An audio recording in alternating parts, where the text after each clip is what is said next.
So John, from Iced Earth, how was the show? I think it was cool. Going well. Yeah. So was it what you expected? Was it what I expected? Yeah, well, the sun was out. I didn't really expect that. It was pretty hot and it was right in our face, but no, it was good. The crowd was good. I mean, just in general, because this is for Bloodstock, what's your opinion on festivals? Because you guys have been around for a while, you've played a fair few. I mean, we've done a fair few, that's true. I like festivals. I have to admit I like club shows better because I like the crowd being up close and it's more intimate so that you really feel the energy from the fans. I mean, we headlined Wacken in 2007 and it 70,000 people there, but when you have a 20-foot photography pit or whatever, they're so far away. You can't really it's not like when you're in that closed environment where the intensity happens. So, but I mean, we like doing festivals, but for me personally, I actually do prefer the club gigs better. So what makes a good festival show for you? Well, I mean, the big thing is, having good sound on stage and having good monitors. That's important because if when you're going out blind, you have to have a crew that has your back, because you don't get sound checks at festivals usually, and even in a headliner scenario, many times you don't. So you have to have total faith in your crew, which we do have, and that's good. But we've had many instances in the past years where you don't have a good crew, and if you go out and your monitors are terrible, you don't know what's happening on stage, and it can be a disaster. So that's the trap, I guess. And then if you have that and the band's having fun, obviously you want to have a good crowd response, and you want to have the energy flowing back and forth. But it's different. It's just a whole different environment than it is when you're in a venue. Yeah, that's cool. And how's the new vocalist Stu Block settling in? I think it's pretty apparent how he's settling in. I mean, it's killer. I mean, it's a great relationship in every way that you can imagine between him and I, and from a writing partnership to a brother partnership to doing it live, doing whatever we do. It's killer. So.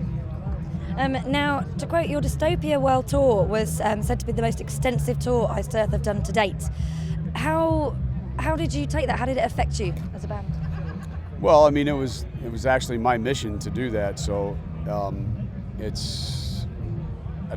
nobody likes to be away from their families and their loved ones, but I think we all realize the state of the industry, and I set a goal about a year ago for Iced Earth to become completely independent, and we will achieve that within the next 3 to 5 years. And it's doing this kind of extensive touring and building up markets around the world, whether it's China and India and remote countries in Eastern Europe to places in South America and whatever. I mean, we're hitting everywhere, and we're going to build it up to the point where we don't need anybody's support, and we don't need to have people that the industry's changing, and the whole model is changing, and we need to be in control of our destiny, and that's the goal. So I set that a while back, and I've got a team of guys around me that understand that and that want to be here from a band standpoint and a crew standpoint, and realize that the industry model is definitely we don't know where it's headed, but I know that if we can take control of our own careers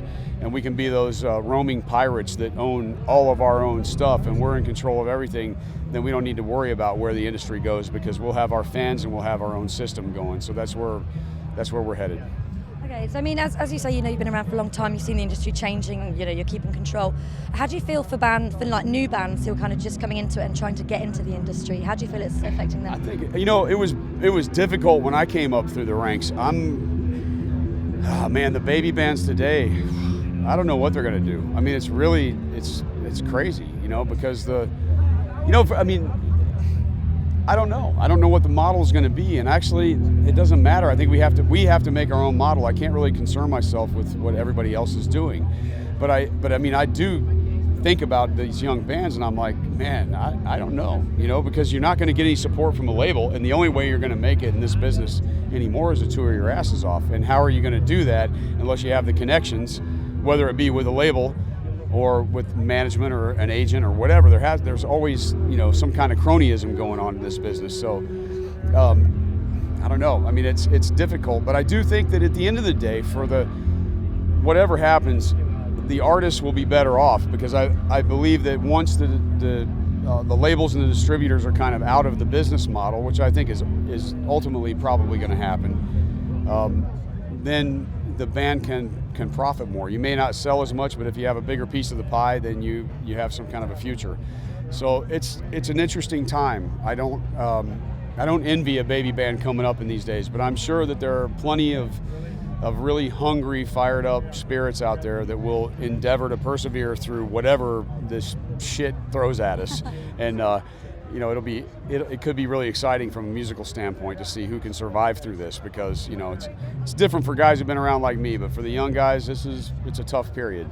And everybody's not. I don't think there's a model hasn't been decided, and everybody's kind of going, what's going to happen? And I think we just, the good thing about Iced Earth fans, I can say, is that the majority of them understand that if they don't support the band can't thrive. So I think that's what's cool about the metal community in general compared to pop and rap and R&B and a lot of the stuff that's been affected by illegal downloading. I mean, metal certainly has as well, but in general, I think the metal audience is more dedicated than a lot of the music genres, and that understand the situation and they support their bands. So, but given that, I see a lot of labels failing and going out of business. I see distributors, I see retailers going out of business, and I see that things are changing. And that's why I think it's important for bands to try in every capacity that they can to take control of their own destiny.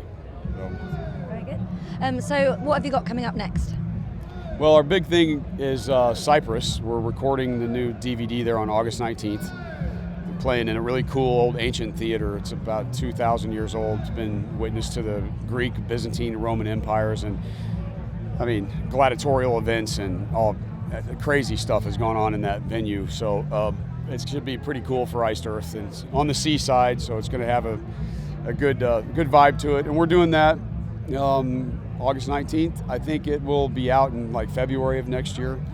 We plan on editing and mixing it sometime in October. I need some time off, and everybody does. I mean, we're 130 shows into the world tour since like November 1st last year.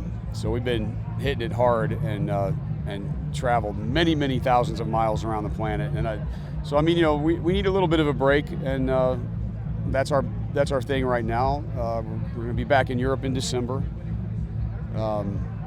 There's big tour support possibilities happening for us next year in North America and in Europe. So we're looking at that kind of thing. I don't expect a new studio album to emerge until late next year. We're going to try to do some writing starting late this year and early in the next year, in between touring and other commitments. But there's a lot happening in the world of Iced Earth right now, and it's a good thing. It's tiring, but it's cool. Yeah. Yeah. That's brilliant. Well, that's it from me. Unless there's anything further you wanted to add. As usual, thanks to for the support to the fans out there. We really appreciate it, and we'll see you guys soon. All right.